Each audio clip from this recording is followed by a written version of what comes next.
Good morning, good afternoon, good evening, everyone. This is Lizzie and Justin. And we are here once again for Turning Towards Life with a wonderful source by the incredible George Saunders from a book called A Swim in the Pond in the Rain, chosen by Justin, geniusly chosen by Justin. Thank you, Justin, for always choosing our wonderful sources for us in the way that you do. Always different to mine, ones I never would have thought of bringing, so I feel ever grateful for that. And also just the same old gratitude of coming here and feeling the precipice of the conversation, the excitement that I feel every time. Where are we going to go and what are we going to say and what's going to happen and what are we going to feel as we enter into this? I had a conversation, Justin, this week with somebody who listened to last week's episode. And it really is a conversation happening beyond us. Because, of course, and I think we maybe said this last week or the week before, there is a response in everybody in the listening.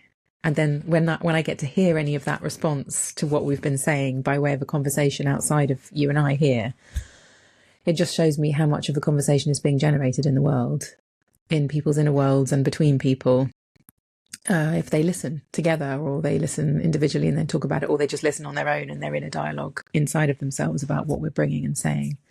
So I'm really in appreciation of the size of the conversation, actually, in how many systems, how many human systems it belongs.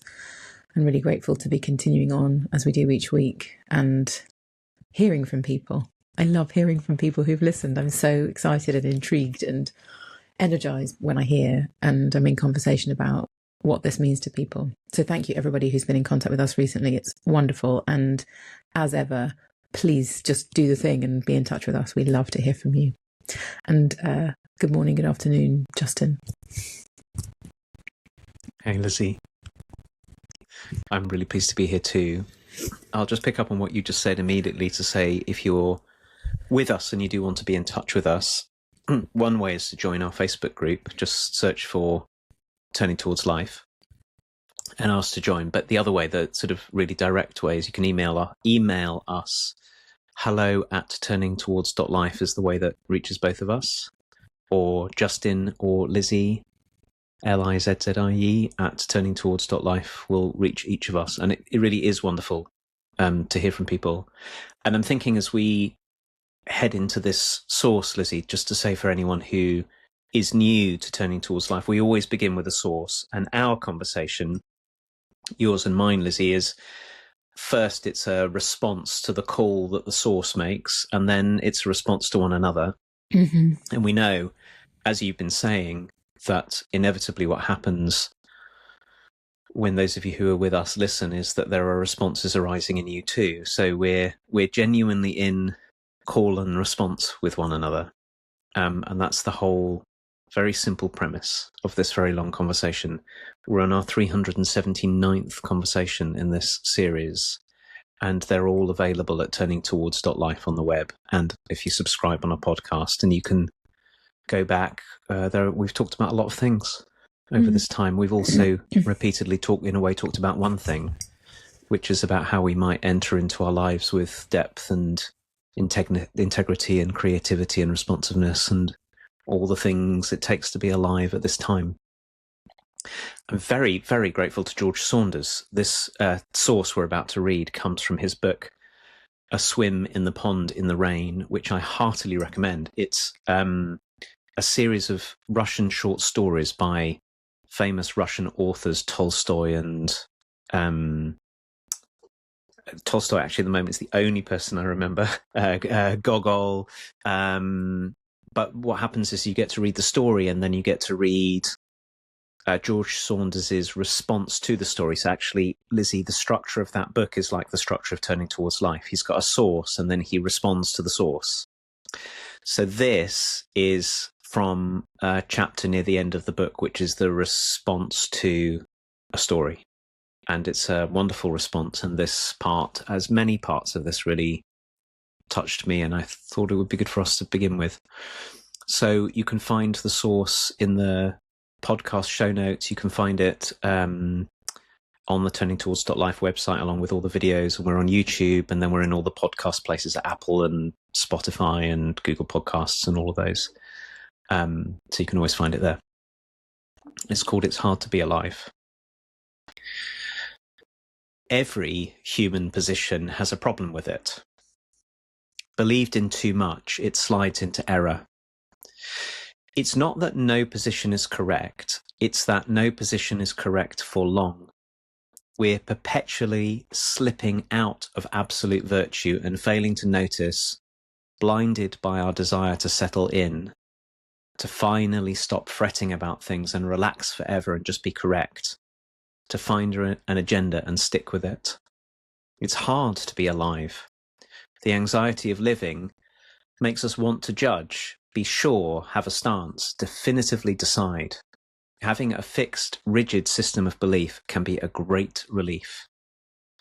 Wouldn't it be nice to just decide to live as an anti-happiness zealot? Completely consistent, you'll never need to be confused again. You can just stalk around, having sold your bathing suit, looking down your nose at everything. For that matter, wouldn't it be nice to just throw down on the side of being happy? To decide to live life as an ardent pro-happiness advocate, always striving to celebrate, dance, have fun, maximize your joy. But then, before you know it, you're obnoxious on Instagram, standing in a waterfall with a garland of flowers, thanking God for blessing you with this wonderful life you must somehow have earned via your immaculate mindfulness. As long as we don't decide, we allow further information to keep coming in. It reminds us that any question in the form "is X right or wrong?" could benefit from another round of clarifying questions. Question: is X good or bad? Story: for whom?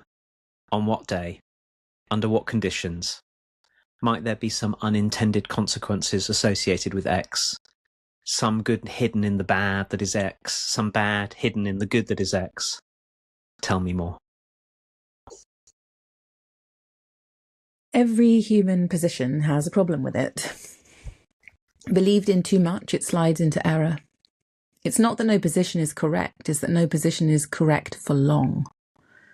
We are perpetually slipping out of absolute virtue and falling into notice, and failing to notice, blinded by our desire to settle in, to finally stop fretting about things and relax forever and just be correct. We find an agenda and stick with it. It's hard to be alive. The anxiety of living makes us want to judge, to be sure, have a stance, definitively decide.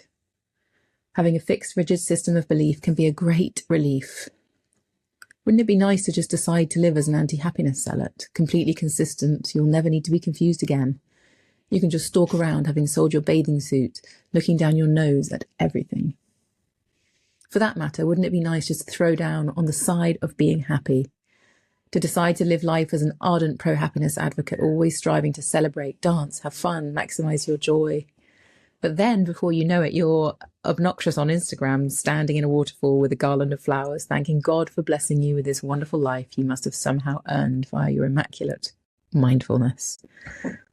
As long as we don't decide, we allow further information to keep coming in. It reminds us that any question in the form of "is X right or wrong?" could benefit from another round of clarifying questions. Question: is X good or bad? Story: for whom? On what day? Under what conditions? Might there be some unintended consequences associated with X? Some good hidden in the bad that is X, some bad hidden in the good that is X. Tell me more. Thanks, Lizzie.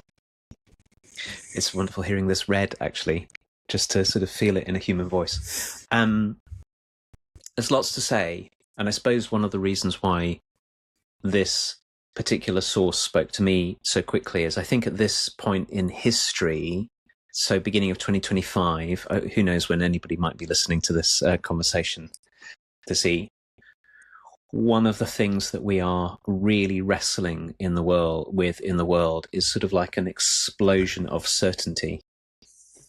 The polarization of beliefs and the rigidity around them and the conflict and distance that comes from absolutely knowing that to be, you know, on the political left or the political right, or to think that this is the correct thing or that's the wrong thing or whatever it is, our absolute certainty is making it incredibly difficult for us to hear one another. So that's sort of the macro picture. But of course, also, I notice how much that shapes me. I notice when I get angry, when I get fearful, particularly when I get fearful, it's very often that I've taken up one of these stories, these positions that George Saunders warns us about, where I'm absolutely certain that something is the case in a very particular way, and that is the only way to see it. And once I see it in that way, there's no other way of seeing it. And I loved what he said about, at the beginning of this, about how the truth is that no position is, many positions have a lot of truth in them, but they don't stay true. They don't stay true for long when we actually start to look at them. But how good it feels to be, to be like, what's the way he said it? The rigidity, having a fixed, rigid system of belief can be a great relief. Can be a great relief to our anxiety. It can be a great relief for how hard it is to deal with how complex the world is and how complex people are and how mysterious everything is. And I noticed that in me, it may not be a pleasant feeling to feel fixed and rigid, but it certainly feels, what's the word? It's not filled with anxiety. It's not filled with the anxiety, oh, I don't know what to do. I don't know what to do. It's like a salve for that anxiety. And I'm really glad he names it that way, because I think it would be really easy to have a position that having a position is a bad thing and we ought to judge everybody who has a position. And I think I want to start off by saying thank you, George, for pointing out to us that very often we have a fixed position, mostly because we're scared. And until we start to see that we're holding on really tight because we're frightened of what would happen if we didn't, till we can start to see that, it's really difficult to start to soften in ourselves and to ask the questions that George asks at the end. But it's also really difficult to begin to talk to one another, because I notice that I might think I'm a person without fixed positions, and then I meet you, Lizzie, and you've got a fixed position, and now I'm absolutely certain that you're wrong because of your fixed position, and that's just a fixed position in me. There's so much softening into what we don't yet know that's called for in order to really meet ourselves and one another when all of this is going on. I too am super appreciative of this connection of anxiety with the being sure and the judging and having a stance, and feeling really grateful that this invitation that George is making to me right now, of when I am in my stance and I am definitive and I do feel sure about something, to check my anxiety levels. Like, what got me here? Is this a place I'm taking up out of softness and flexibility and wondering, or is this a place that has got stiffness in it and panic inside of it, that I have to stand here, otherwise everything is up for grabs and everything is too big for me? So I'm grateful for this connection, so that I can notice whether there's anxiety there when I'm taking a stand for something. And then me, instead of carrying on my argument, I can go, I think I might be a bit anxious here, and about goodness knows what. Maybe anxious about being in the conversation with you in the first place, or anxious about something underlying which is overwhelming me, which means I can't really be with complexity right now because actually I've got too much overwhelm in my life. But at least what it does is it points me towards something truer for my reflection, rather than just keeping on hammering home what my stance is or something. And I notice there's a lot of discomfort for me in the kind of debating conversation that happens in the world, like people having an argument with each other about some concept in the world or some belief or something. And I'm feeling into how much more life-giving it would feel if we around a table could have this curiosity mixed with our stance. So as you're saying, like, to not throw stance taking out as if it's something bad, but to not let that be the end of the story. Even to take our stand as an experiment. To say, well, I'm going to stand on this opinion. I'm going to be here and I'm going to see what it's like and I'm going to defend it and I'm going to ask questions of it and I'm going to fully stand in this belief in the knowledge that I'm going to stand outside of it in a minute and see whether it still stands up, in the spirit of things not lasting as correct for long, given context changes, given time changes, given 100,000 things. So I'm really appreciating the kind of the mobility in this. And that just because you stood somewhere doesn't mean you always have to stand there. And in a way, I can feel the vulnerability of that, of saying, actually, I don't think that anymore. I've changed the way I think. I think culturally, we're kind of expected to take a stand and then that's our stand forever and ever or something because of all of this. And so to be a person who says, I've changed my mind, like in politics, for example, if somebody changes their mind, they get completely ripped to shreds for it. Well, you said this on the 27th of November, 1920 something, and now you're saying this. Account for that. It's like we're not allowed in our media, like that is telling us all the time, if we're listening to any journalism and any kind of cultural commentary, we're not allowed to have this mobility without being ridiculed. So it's actually quite scary and quite frightening that we've got to have some kind of underlying robustness to kind of come with something completely different. So, like, I think that this is one of the big problems in the world, Justin, is it's really hard for people to say, I went away and I learned something and I'm coming back different. Like, somehow I don't hear that very often. I took a stand. I then opened myself. I felt my mobility, stood somewhere else, and now I can see things differently. And I'd love to say that to you. It's like, that's really kind of unusual to hear. And I can feel how vulnerable it would be for me to do that as well, of course. And I'm taking this as a kind of a hopeful kind of beacon of what's possible, which is that we can put down where we stand and we can take somewhere else up and we can see the world from different places. And it can be safe and okay and valuable and important, and the thing to do, the right thing to do is to be mobile in our views and to see it from different places and stand in different positions so that we aren't in this every human position has a problem stuck in it, but that we can migrate and stand and learn.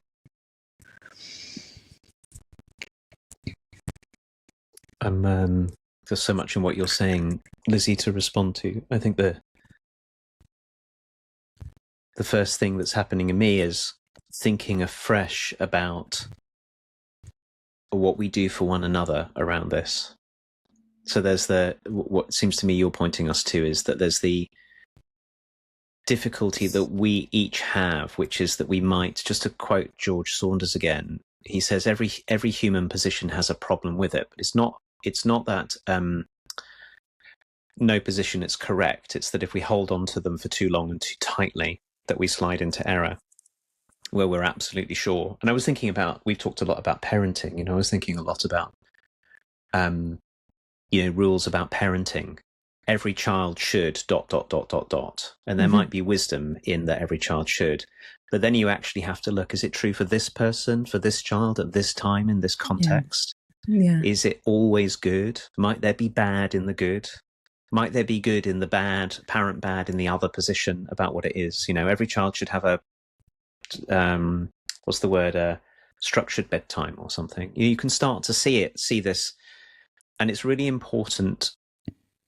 I think this is what we're both doing here. It's really important not to say nobody should have a position on anything. Like, having positions on things really matters, but holding it with a flexibility and these fabulous questions at the end. There might be bad in this good.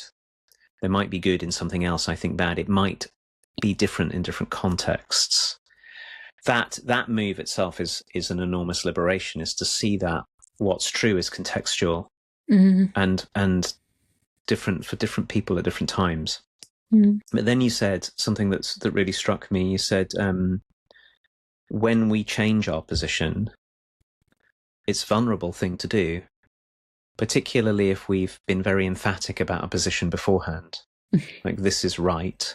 And then we go, actually, I've looked at it, it's more complicated than that. I think usually what we do if we're doing this well is we don't go, I was completely wrong and now this other side is right, because that might just be moving to another position with the same kind of rigidity and limit. But when we start to say, there's a bigger picture here, it's a vulnerable and tender thing to do, and we might feel ashamed about it. And part of the work that we each have to do to be someone who can do that, who can see it from a number of different angles, is to get more kinder to ourselves around our shame, around our embarrassment, around the self-criticism that we might have of the person that we were when we held on to that very strong position. And as you pointed to us, there's a lot we can do with one another that makes that possible. So the surrounding situation where people in the public eye are vilified for changing their minds on things, and I don't mean wantonly just jumping from one opinion to another. I mean, when people are thoughtful and say, I've really thought about this and now I see it in a different way, as you say, in the public eye, people very often get vilified for it. And on social media, people very often get vilified for changing a position. So everything that you've said opens up for me this question, which is, can we each, as we work with our willingness to deepen our understanding of the positions we take and give them some flexibility where it's called for and really examine them, as well as working with ourselves, can we work on welcoming one another? Can I work on welcoming you when you change? Because part of what makes it hard for you to change is my demand. It's really another kind of position, like George is saying. I know you, Lizzie. I know what you think. I know the kind of person you are. Don't you ever surprise me by having a different point of view, or being different with me than the way that you were yesterday. And that itself is a way that we try and keep ourselves safe. I'm going to keep myself safe by making sure that you never surprise me by having you're my friend, so that we agree, don't we? And then you have a different position. Now I've got to deal with you being different. A lot of what we do because we're anxious, if we're not looking at the anxiety, is we stop one another from being more complex and from changing. And we all change all the time. Like maybe it's one of the things that would be so good for us to remember is to be a human being is to be an unfolding, changing something. Just like if you plant a sunflower seed, you wouldn't want it to stay a tiny little sprout. You'd want it to change into a sunflower. You'd go down and you say, oh, how wonderful, sunflower, your petals are coming out, and we welcome it there. But it takes a certain kind of courage and patience and readiness and flexibility in ourselves to welcome one another's becoming, which is everything that's required for us to respond to George. I'm feeling into, Justin, this possibility of relationship where you turn up and say, I'm here and I'm being myself, and I'm also willing to be changed by the things that you say. And I also turn up and say, I'm willing to be changed by the things that you say, or the ways that you act, or whatever. And the field of that, the realm of that relationship suddenly feels completely compelling to me. Like, oh, well then what could it be? Like, what could this turn into? That there's an aliveness between us. Like you're saying, you and your sunflowerness in terms of your evolution and your blossoming, your flourishing, your coming out of seed into flower, and everything that is involved in between, and me at the same time, is suddenly a very different picture than you're you I'm me, you're just the way that you are, I'm just the way that I am, and hopefully we're going to get on. It's like they're just two really different pictures to me, and I'm feeling the possibility in mutual evolutionary relatingness, where the kind of the discipline between us, if you like, is to be guided by this that George is inviting us into, which is if we're both working on our anxiety and watching it and practicing our way into nervous systems that are more relaxed and can be with complexity more and more, we can be with each other's complexity even more. We can perceive each other's complexity even more. We can tolerate it. We can wonder. We can be curious. We can see rather than be sure about each other. It's reminding me of you talking about being married to the same person for decades and then still waking up in the morning going, I have no idea who you are. Really?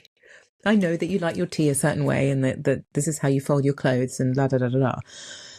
But really, the complexity of another human is so huge, is so massive that we're never going to be able to behave really if we have integrity and honesty about the nature of each human that exists. We're never going to be in that kind of you're you and I'm me and that's that. That feels dishonest in this moment to me. It feels like it doesn't have substance to it. What does feel like it has substance is that I haven't got a clue who you are. I haven't got a clue who I am.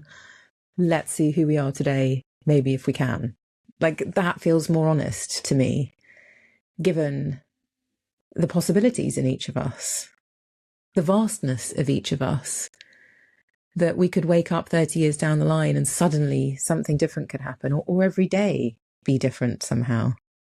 And we are different every day. And we do owe it to one another to see who we are this day, rather than think that who we were yesterday was who we are today, and take that as our starting point. It's the difference that it seems to me that you're describing between seeing one another as fixed things, which is very reassuring, and the radical possibility of seeing one another as living processes, always unfolding, always changing. And I loved what you said about, can I be soft and impressionable enough to let myself be changed by being with you? And can you let yourself be changed by being with me? And that also takes something that is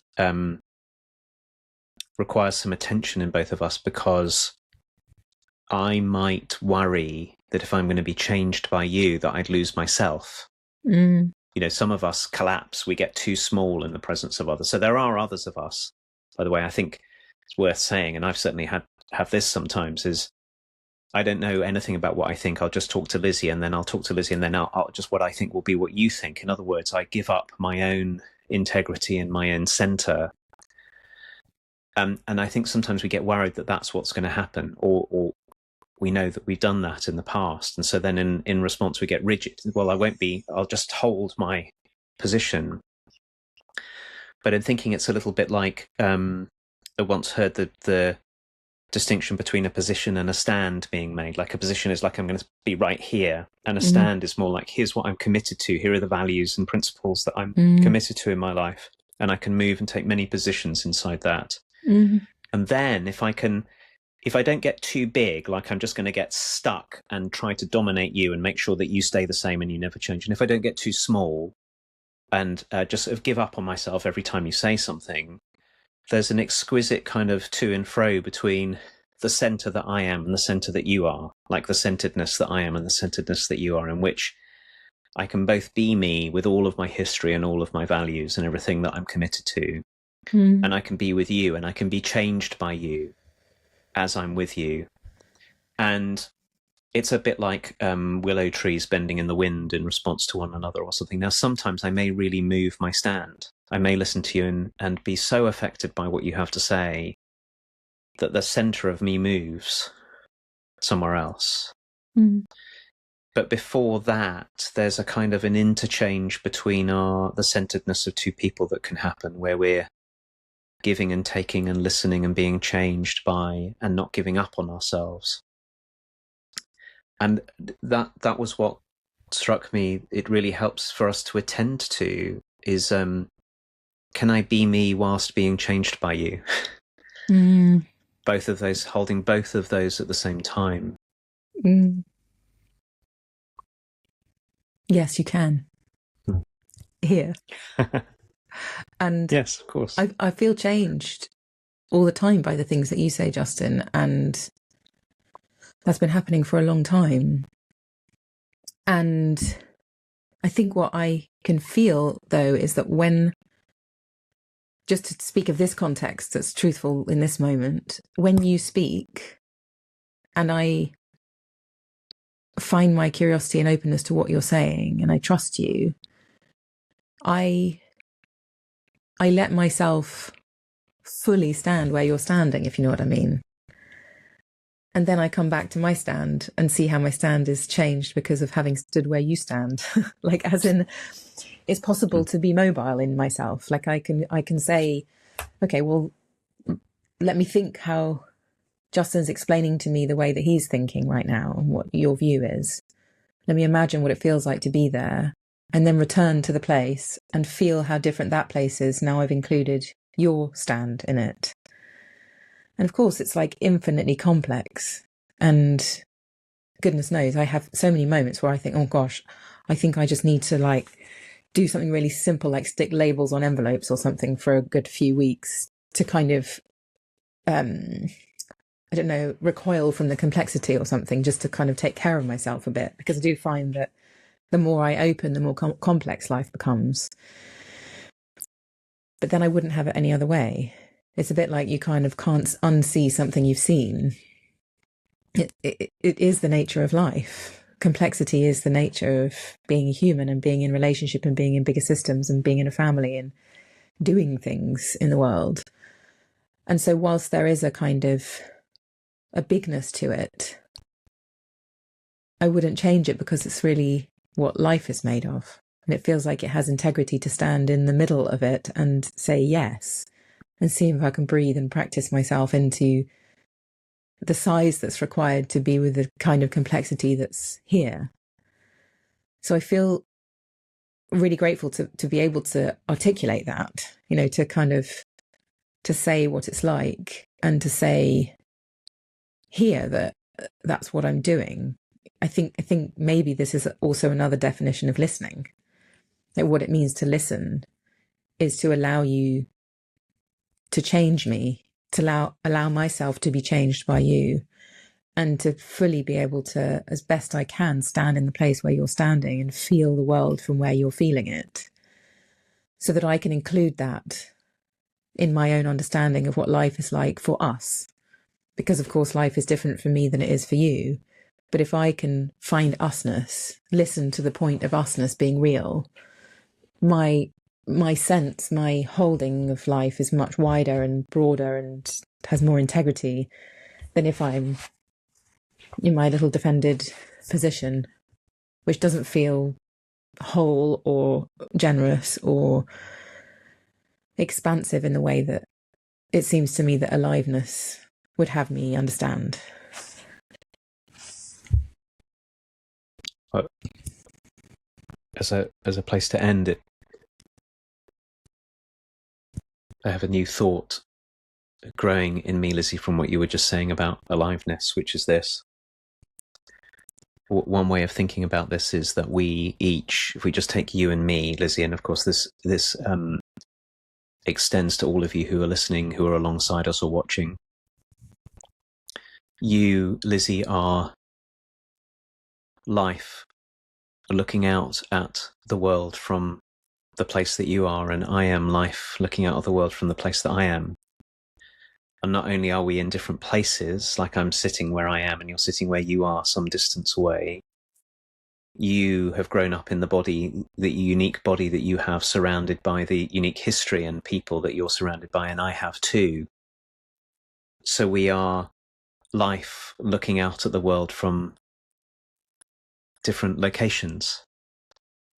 What a mistake it is to imagine that just because I'm here, and so I should be absolutely certain of everything because I'm here, and that makes you wrong and me right. What a mistake it is. And instead, what a possibility there is for life to find out about itself by me doing exactly what you said, me putting myself in your position so that I can ask deeper questions about my position. And inside me, life gets to take on the requisite complexity as it does in you, rather than it's a mistake to, and this comes back to what George says, it's hard to be alive because it's anxious. And so we want to judge and be sure and have a stance and definitively decide. That's exactly the opposite of what life's unfolding calls for. So I'm so glad to have the life that we each are named back to us, sort of something beyond our individual bodies and experiences, and very, very grateful to have been in another one of these conversations, Lizzie, Me too. with you. Thank you. As you say, I'm changed. One of the reasons why we do this is we're changed by it all the time. I've been so changed by these 379 weekly conversations also. And thank you to all of you who are with us. Really, whether you've just listened to the end of your first one of these, or whether you've been with us for 7.5 years, or whether you are with us every week, or whether you dip in when it seems like the moment calls for, we're very grateful that you're here with us. And please do be in contact with us, and please feel very, very welcome to share this with people you know, people you care about, people you love. Point them towards Turning Towards Life. It's one of the great delights, isn't it, Lizzie, when we hear from somebody who says, oh, my so-and-so introduced me to this and it really met me. So you may know people who this kind of conversation and these sources would really meet, and you're very, very welcome to share it. And we are going to finish here, and we will be back, all being well. We'll be back again next week. Thanks everyone.